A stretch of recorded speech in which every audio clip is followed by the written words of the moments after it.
அல்லாஹ் சொல்றான், நஹ்னு கத்தர்னா பைனக்குமுல் மௌத், உங்களுக்கிடையே மரணத்தை நாம் தான் ஏற்படுத்தினோம். ஒமா நஹ்னு பிமஸ்பூகின், நம்மை வெல்பவர்கள் யாரும் இல்லை. உங்களுக்கு மரணத்தை நான் ஏற்படுத்தி இருக்கிறேன், அதுல இருந்து தப்பிக்கணும்னு நீங்க பாக்குறீங்க, அதெல்லாம் முடியாது.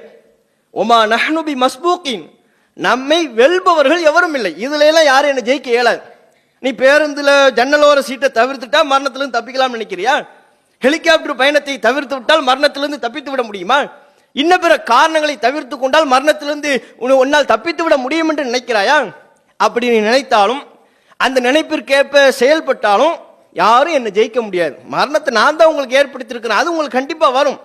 ஒமா நஹ்னு பிமஸ்பூகி, நம்மை ஜெயிப்பவர்கள் யாரும் இல்லை என்று அல்லாஹ் ரப்புல் ஆலமீன் சொல்வதை பார்க்கணும். இந்த இடத்தை நோக்கி அல்லாஹ் தள்ளுவான். நீ வீழும் இடத்துக்கு அல்லாஹ் உன்னை அனுப்பிடுவான்.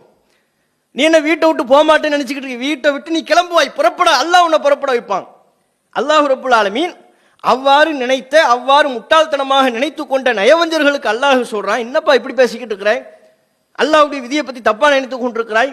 நீ வீட்டுக்குள்ளே இருந்தாலும் சரி, எங்கே வைத்து நீ மரணிக்கப்பட வேண்டும் என்று அல்லாஹ் எழுதி விட்டானோ, எங்கே வைத்து நீ கொல்லப்பட வேண்டும் என்று அல்லாஹ் எழுதி வைத்து விட்டானோ, அந்த இடத்திற்கு அல்லாஹ் உன்னை புறப்பட வைப்பான். இது யதார்த்தம். அல்லாஹ், இதுதான் இறைவனுடைய விதி.